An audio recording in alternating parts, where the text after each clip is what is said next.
feel about the show? How do you feel about shows like this? That is a very interesting question. Interesting question. As I was walking around, I think it's really cool, Yeah. and that I like that people are doing what they want, and like they're people are so happy, Yeah. and they've been looking forward to it, and they've got their list, and they're there with their friends, and I love the energy of it. The stuff itself, I don't relate to at all. Yeah. I just feel like I'm not that demographic. I mean, I have my entry points of like Adventure Time, which I've done boarding for, and I really like. I also don't relate in some way to the obsession, the fandom obsession. Yeah. I'm into it because I'm into whatever makes you happy, but I realize I feel like I don't relate to that idea of consumption in that way. You know what I mean? I have my own hang-ups about consumption, as we all as we all do. Yeah. You know, because we're modern humans or whatever. But I feel like it's, and it's not a generational thing because there are a lot of people from different ages walking around. But it seemed, I just don't relate on one level.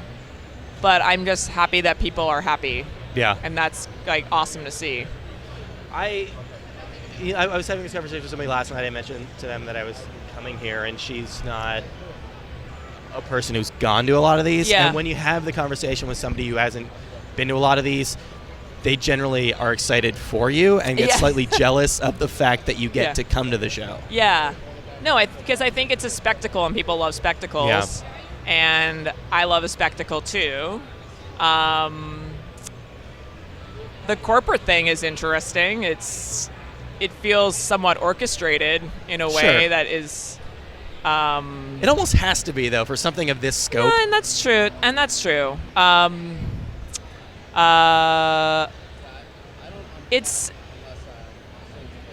It's very 2014. I don't know. It feels like, are they going to get bigger, or are they going to are they going to fracture and splinter into like multiple sort of things? I don't know, but they are very important. They don't right now. Yeah, they certainly don't seem sustainable after a certain point. Like, especially when I assume you've been to San Diego a number of times. Once. Yeah. Okay, that's a number. That is a number. But once you get on the other side, and once you're covering it in some fashion as a job, once you're an exhibitor, once you're on the other side of the table, once you have to be at a place at a certain time, and you have to get through all those crowds to get there, the whole thing is totally overwhelming. I mean, I was telling Gina, this is at the Javits Center, so just getting here is kind of a nightmare in and of itself. Today. And it's raining today. And I was walking, I think this is funny, I was walking behind a really slow guy in a Flash costume. Right. Yeah. But it gets to be a job really quickly.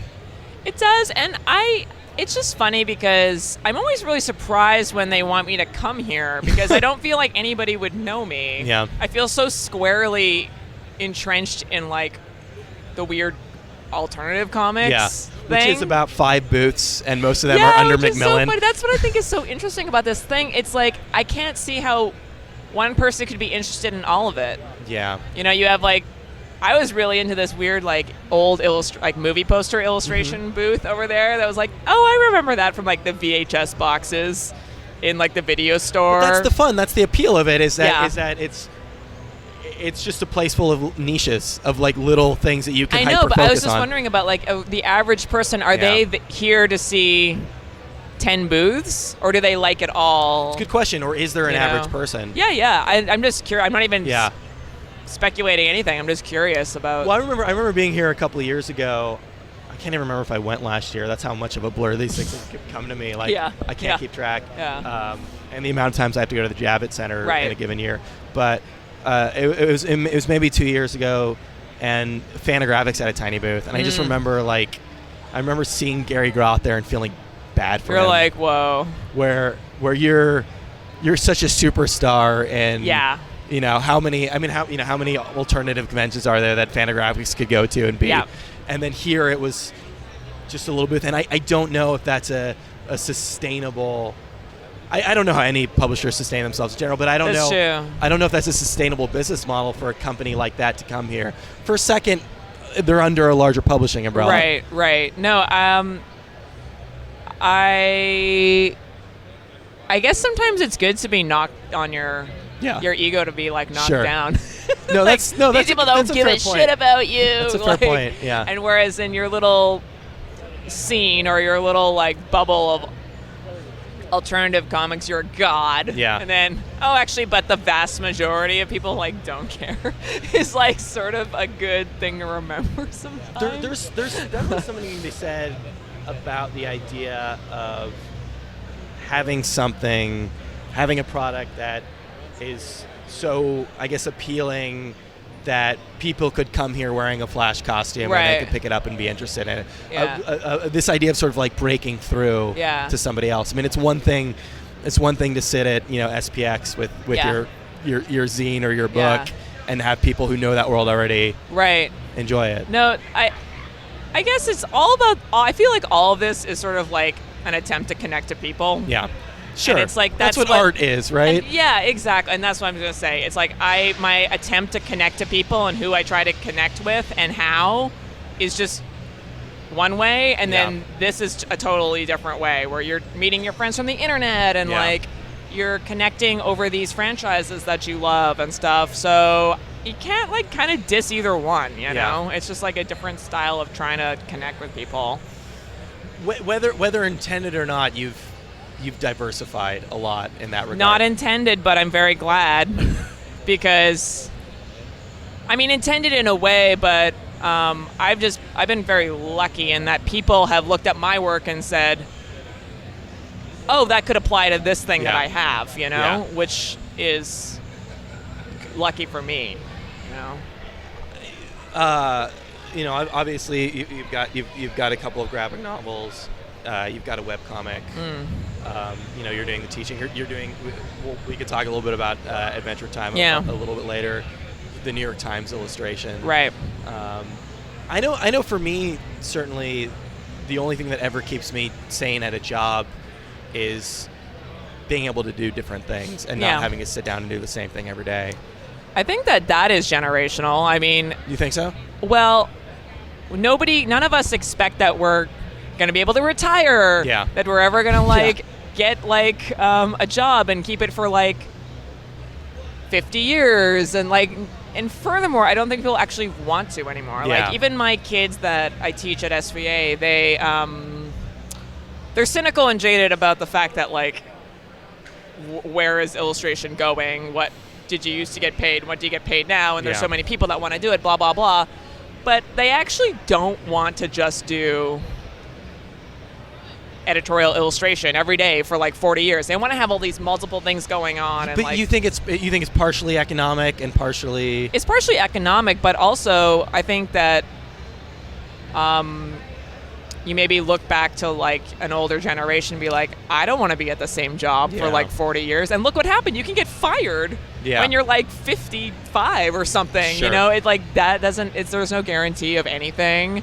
And diversification makes you feel a little bit more secure in that you've got these multiple things that you're juggling and balls in the air or whatever, and if that one drops down, okay, I've got this other thing I can focus on. I feel like that's somewhat our safety net a little bit now, but I think the trade-off is that it keeps you more interested in what you're doing. Well, that's it exactly, and I think that I think a lot of it comes along with being an artist as somebody who doesn't, who draws in very different styles. Wow. I assume part of that is the style to fit the job. Obviously, your webcomic is not going to look like a New York Times illustration. Right. But part of it is probably just keeping yourself interested in a project, right? Yeah, I mean, it is. I think it's what feels appropriate to the material and the amount of time I have. Yeah. And I'm always trying to kind of bring them together and then throw in an extra weird element to the illustration work or change it up in a way just because, again, I get bored. Yeah. But that's good or bad. I mean, I think that if somebody said that they just wanted to have a thing and do it really, really well, I can't really begrudge them that either. That's probably smart in a way. So you've been doing this in some form or another for like a decade or decade plus.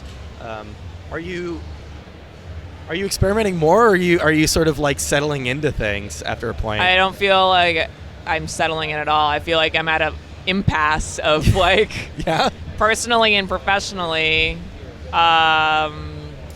In that I feel like I've explored a lot of what I want to with illustration. Illustration will always be a part of my life because I really like certain things about it, and certain projects are still incredibly exciting to me.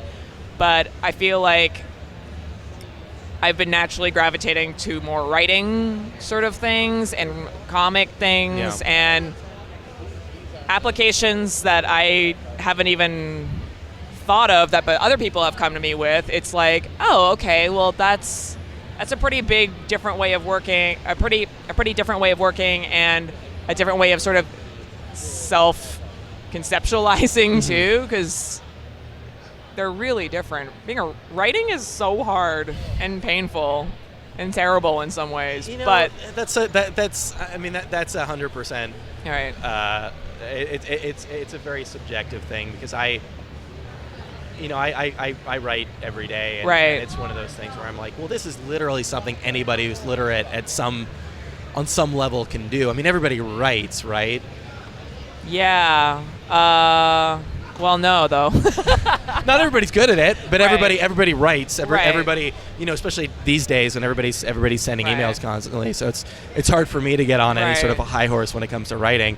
Sitting down and drawing a picture, I mean, the vast majority of people wouldn't know where to start with a blank sheet of paper. I think my practice will always be a combination of the two, some with less and some with more of this and less of that, and various proportions. But I do feel like I guess I've just been surprised in who approaches me for what kind of projects. Some of it I can't talk about, that's why I'm being slightly morbid about it. Yeah. But it's weird because you're switching from illustrator to sort of content maker. Yeah. Which there's a lot more on the line as a content maker in a way. But also maybe less, because seems like it's probably less lucrative on an hour-to-hour basis. But do you feel like when the Times or when anybody else approaches you with an illustration job, and obviously they've got that piece is there already, like the words are written, they need something to go along with it. This is like an incredibly hacky question, but I feel like there's something to it. So let me know if I'm going somewhere with it. Sure. Is there any sort of storytelling happening within the illustration that you're using to complement the piece? Well, that's what makes a good illustrator versus a bad one. Or a utility person. Yeah, like things can succeed on many levels. Things can succeed because they have fulfilled the problem, and then things can really sing, because that person is engaged and sort of like taking it very seriously, and also they're confident in their visual vocabulary, and they're bringing their own thing to it and their own point of view, but it's supplementing or contradicting in a way that is appropriate. And the skill to be able to do all those things that I just mentioned and get it like approved by the various people that it needs to get approved to is very special, actually. And I don't think you're going to see you see a lot of stuff that is published, but it's only successful on one level, in my opinion. Are you good, as somebody who's been doing this well, are you good at spotting something and figuring out whether people are phoning it in or not when it comes to illustration? Oh, I mean, I do believe that images have energy. Yeah. And they project energy out. And you see that, when you're teaching and you just have 15 pieces on the wall. Some of them, even if they fail on a fundamental level, they still project an energy that you can appreciate. Huh. Whereas other ones, they sort of tick every box. Yeah. But there's no energy being communicated. There's You no point of view. think that's something inherent in the piece? I mean, you're obviously bringing some of your own kind of baggage to it too when you're looking at it.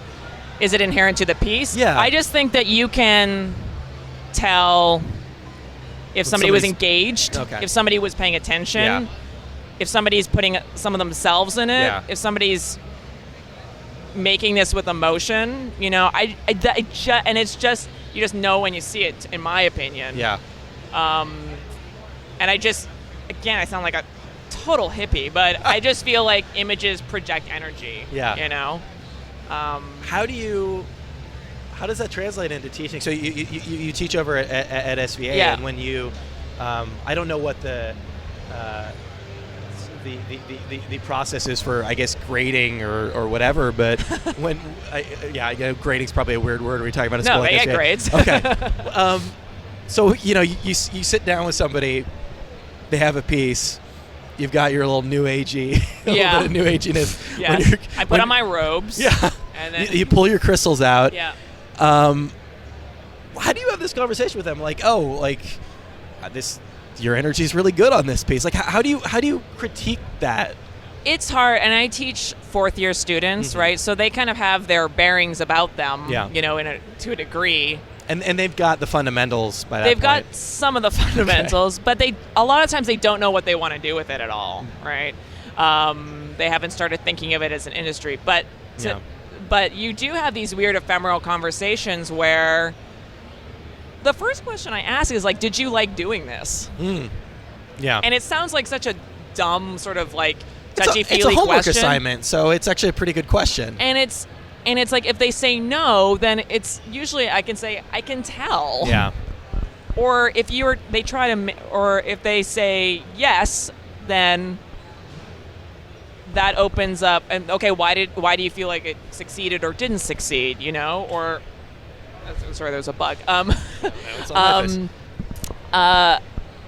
But I do feel like, I mean, at this point, I just be like, this is working, this isn't working, and here's why. And I can tell you the reasons why, because it misses some fundamental thing. But you do get interesting cases where something fails, but fails so spectacularly that it's weirdly successful in that they broke through to something more true to their experience, or it's on the right track to something that... So you should pursue that if you fail so spectacularly? I always say fail spectacularly versus just doing the same old thing over and over and over again, because I just don't see the point of just sort of like doing what you're okay at, you know, and that's tough because these days too you're expected to be a superstar by the time you're in third year.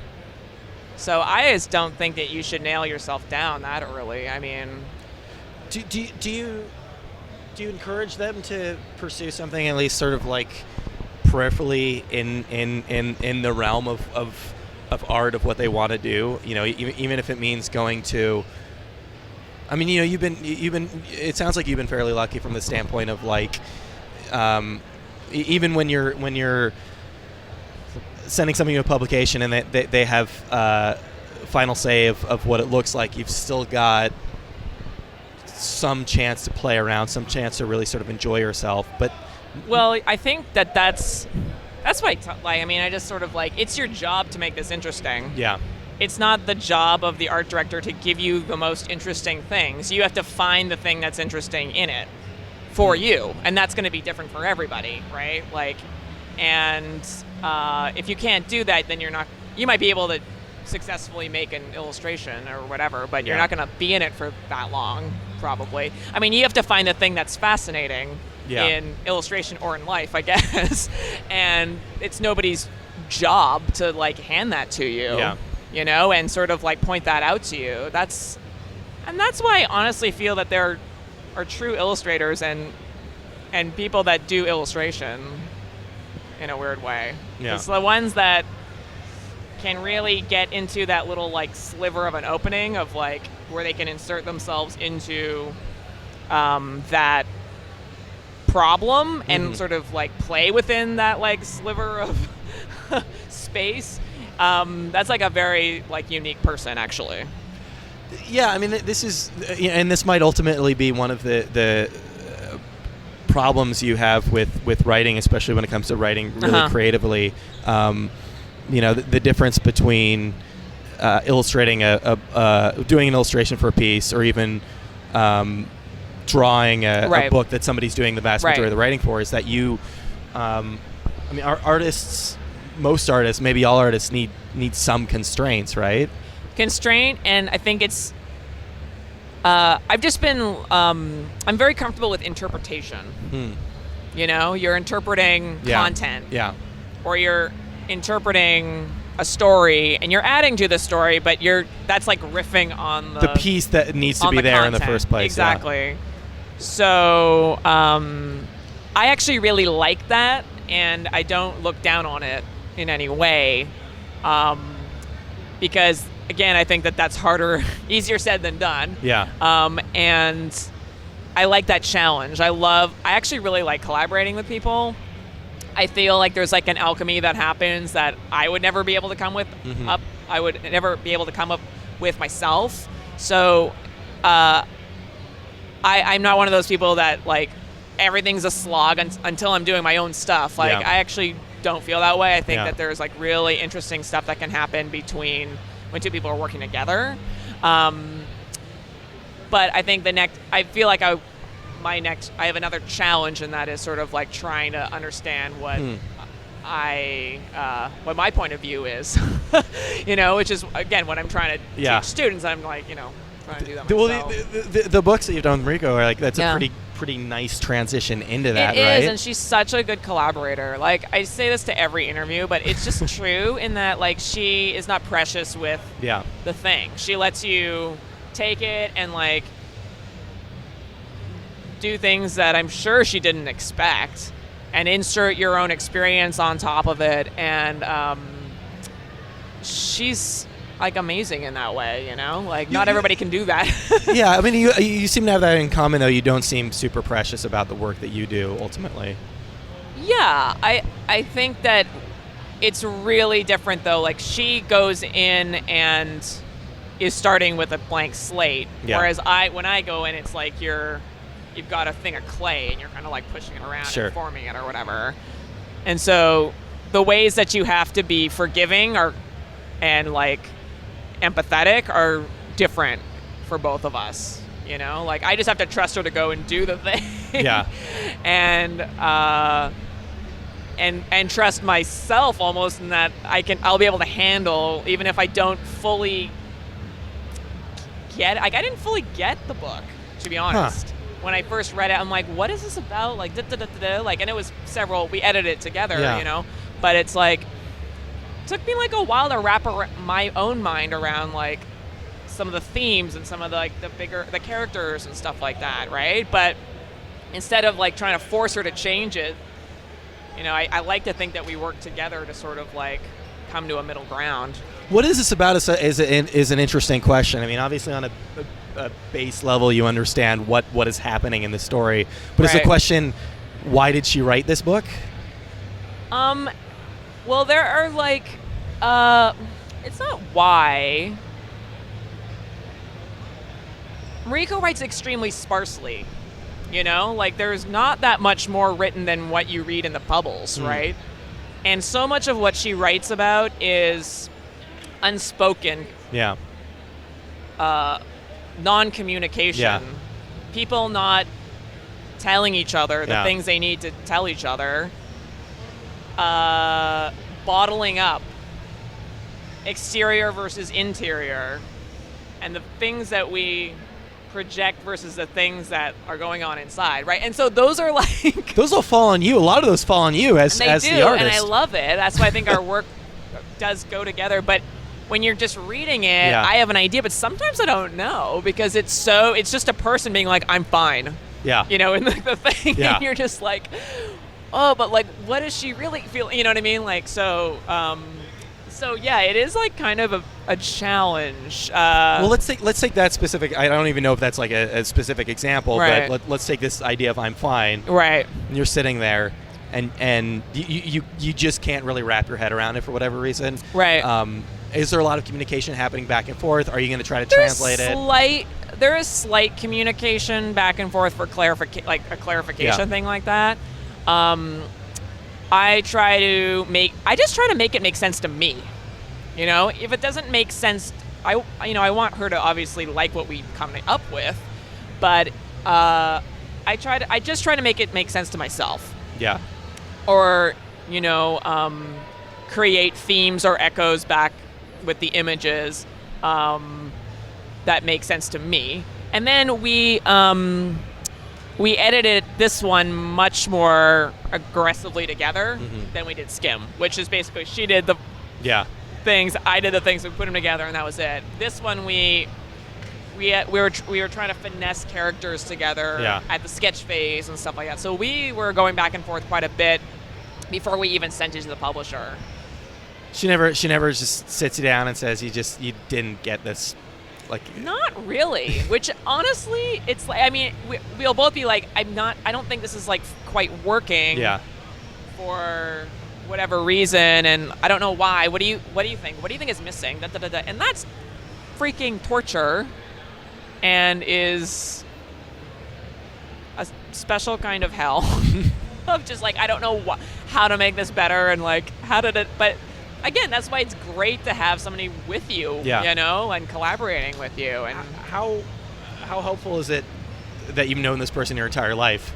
Well, I didn't know her that well, okay. To be honest, when we were growing up. I grew up in Calgary, and she grew up in Toronto. Yeah. So opposite sides of the country, and I didn't know her that well. And it's only when I went to college in Ontario that we sort of started hanging out as friends.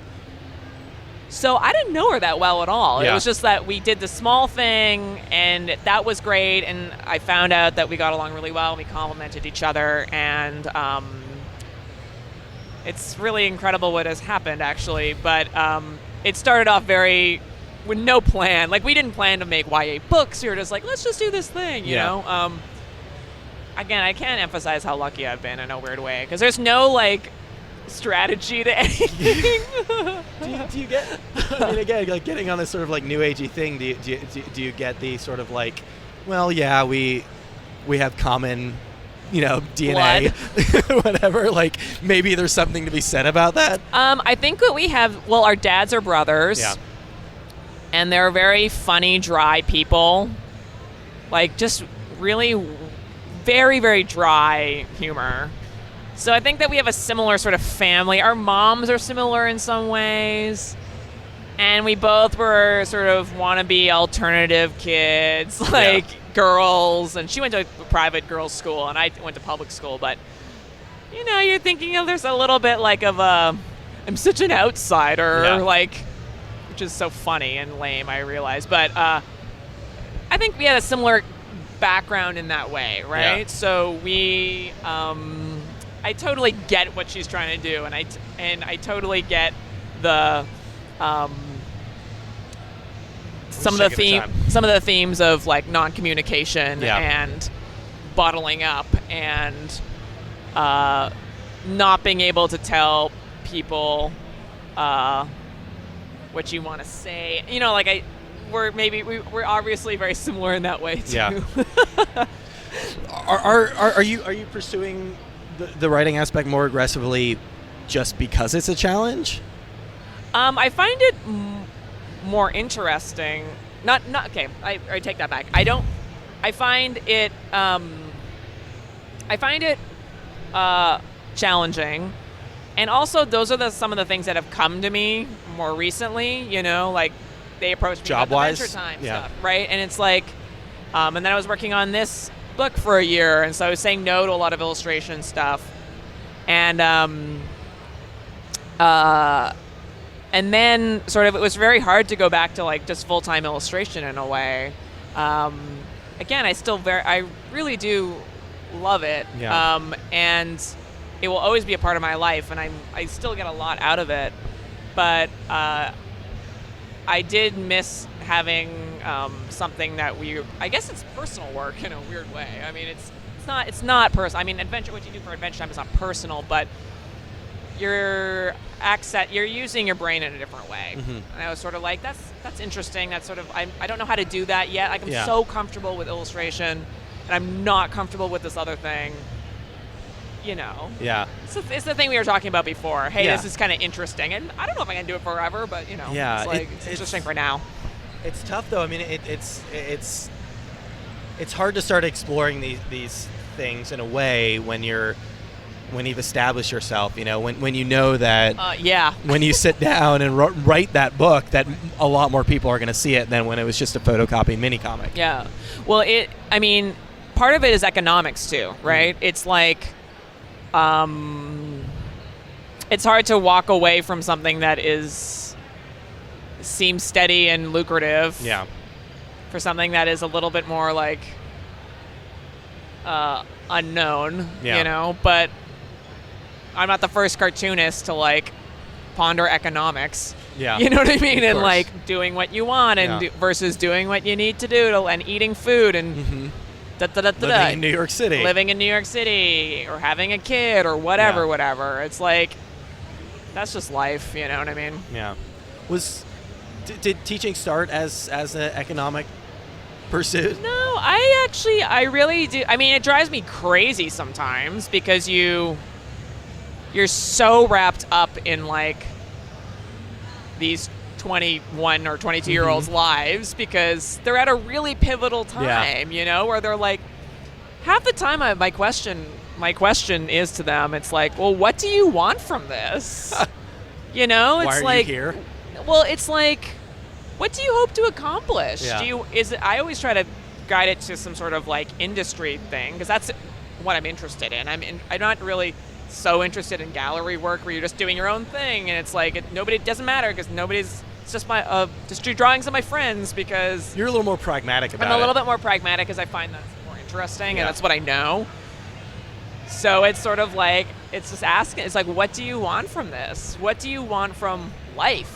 Like, because I can tell you about how much I can approximate what your lifestyle is going to be. If you say I want to be a children's book illustrator, okay, well your next 5 years might look like this. I want to be I just want to make stuff for little gallery shows. Okay, well this is what you might have to do to make that happen. You're exactly the teacher people need at art school. I guess so. There's just not enough, especially in New York City. Yeah. I think that it's hard, and it's just like I can't tell you what you should do. Yeah. Or what you need to do, because I don't know. Yeah. I don't even know for myself in a way, but just go back to your question. So it drives you a little, like you get so wrapped up. It's a lot of emotional energy to like teach, but I get so much back from it. Yeah, yeah, and it's probably caused you to you go back and kind of examine like how your own career has worked out. Oh God, I mean it is. It's like you remember that feeling of indecision and like, what am I about? And do I want to do this? And is it, it's like being just like the gumption to like pursue something creative as your life and your life's work is like so terrifying. And so I can completely remember, and it's nice to be reminded of that. And then they get out and they start grinding. They start like grinding and grinding and grinding, and I'm like, oh, I remember that. Like that was like such a great time. It was so exciting. Yeah. So like you're doing it. I'm doing it. And oh my God. Like I'm, and everybody's in there grinding with you, and you're working all the time, and it's like, and now I feel like I'm at the next stage where I'm trying to like think about broader life maybe, and like how to balance and sort of like how to work a lot, but then not be defined by the work. Well, that's that way. That's the thing, though, and I get this too as a writer that I mean the idea of really trying to establish yourself, maybe that's a little bit on the back burner, but really trying to figure things out creatively and really trying to figure things out job-wise kind of never really goes away. No, because it's not a thing that you figure out and then it's set. Yeah.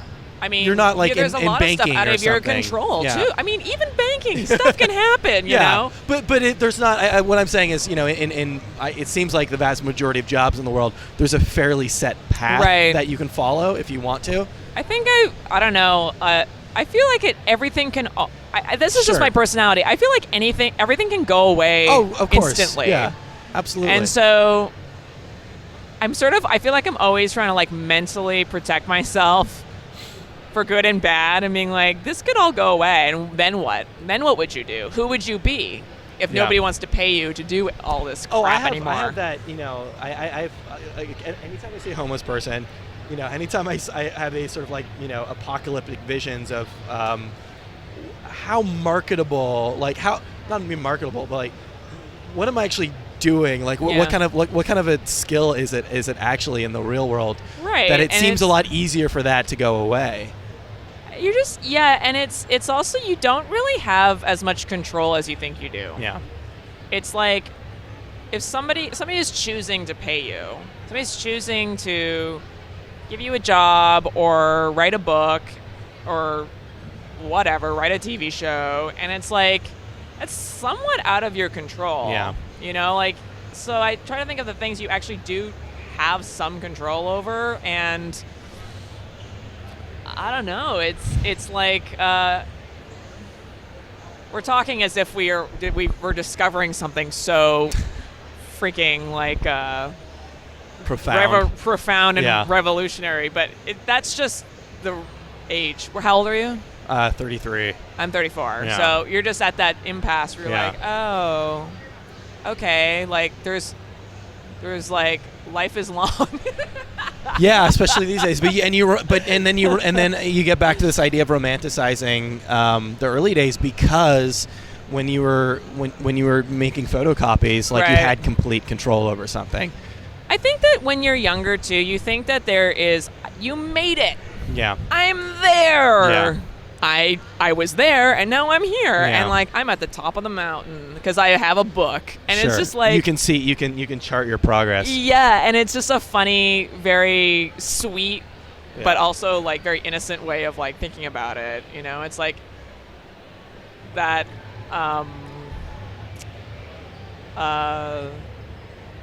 That's what it looks like to the outside, I guess. I guess I think I'm kind of the opposite, where I feel like I've never. Anything I've done isn't there, that there's always another level to get at. Right. And hopefully that's what drives me a little bit. Yeah. Yeah, I don't know what my next level looks like. Yeah. Like, I think I knew when I was starting illustration, like, these are the kind of clients I would like to work with. These are the kind of projects I would like to work with. Yeah. And I'm so lucky, and through a lot of hard work and all the other rest of it, like, I did accomplish a lot of that, not all of it. Yeah. And I, again, still want to do some of that, but it's like, it's weirdly, it's terrifying and liberating to not know what the next step is. Yeah. So part of the fun of listening to an interview like this is you kind of you start from the mind frame of whatever is on the mind of the interviewer at the time that the interview started. For me, it was this giant convention that I had just arrived at, the New York Comic Con, which I mean, quite frankly, over the past few years, I've been trying to avoid these larger comic conventions. I don't want to say like the plague. It's not quite like the plague, but then you got to go all the way to the Javits Center. It's all the way on the other side of Manhattan, and you have to get your press pass. I know this is a lame thing to complain about, but just stick with me for a second. You have to get your press pass, and then you have to wander through all of these crowds of people in costume. So very much at the forefront of my mind when I sat down with Jillian. It was actually one of two interviews that I did at New York Comic Con this year. It was both of them were for First Second. It was her and Cory Doctorow, which we will be getting to in a couple of weeks. But I was very much thinking of, I guess, the plight of the independent cartoonist, the plight of the alternative cartoonist in a space like New York Comic Con. It's such, well, obviously it's a strange thing on on numerous levels. I mean, it's just kind of a weird show in general. Like, it's sort of the younger cousin to San Diego Comic-Con, and just become this huge pop culture show. It's not really about comics in the way that comic conventions used to be about comics and blah blah blah. But and on top of that, the layer of being a relatively small cartoonist, and I just mean that from the standpoint of not being somebody who's working for Marvel and DC. Obviously, Jillian Tamaki is well established in her own right. She's had a couple of New York Times bestsellers, which is about as good as it gets in this world. But I mean from the standpoint of you're not drawing the Incredible Hulk, or you're actually probably even more appropriately, you didn't ever play the Incredible Hulk. These are the sorts of people that that are really getting the big draws at shows like this. So it's really fascinating. It's a very, very different world from the conventions that I'm used to going to. The MoCAs and the SPXs and things like that. The shows that are really tailored towards the independent cartoons. Anyway, that's my really long-winded way of saying that. That's kind of how I was interested in starting the conversation. We started there, but I think we took it to some very very interesting places. Really fascinated by Jillian's approach to writing. She didn't enter comics from that world. Her two big books, This One Summer, which just came out this year for a second, and Skim, which came out in 2008. Both done with her cousin Rico, and Rico sort of handled the vast majority of the writing duties on those. They did some collaboration from there, but Jillian was doing most of the drawing, and not nearly as much of not as much as the of the narrative scripting. I mean, obviously if you're drawing comics, you're the writer's still leaving a fair amount to the imagination, but kind of fascinated at the way that the way that she's been approaching that, and really a bummer. I probably shouldn't even mention this. It's probably not worth mentioning the things we didn't get to over the course of the interview, but really bummed that the final question, I wanted to ask her a question about Adventure Time, because she's been working, she's been doing some writing for Adventure Time, but right after I asked the question, right after we got into it, I looked down at my watch and realized that it was time for her to go. So if nothing else, a good excuse to do a follow-up interview with Jill. She's here in New York, so we can probably work that out. So thanks so much to her for taking the time to do that. Thanks to Gina at First Second for setting that up. Thanks to Brian, as always, for editing this thing together. Thanks to everybody at the Boing Boing Podcast Network. You can find many fine Boing Boing podcasts over on iTunes. You'll find our show over there. While you're on iTunes, you should take that opportunity. You can rate the show. You can write a review.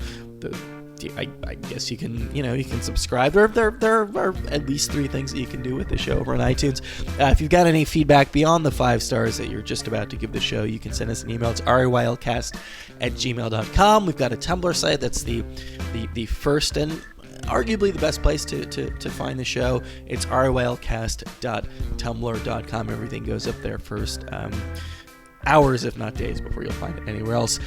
We've got so many good shows lined up. I literally just lined up another interview moments before recording this outro. So stay tuned, because we will be back just about this time next week with another episode of RAYL.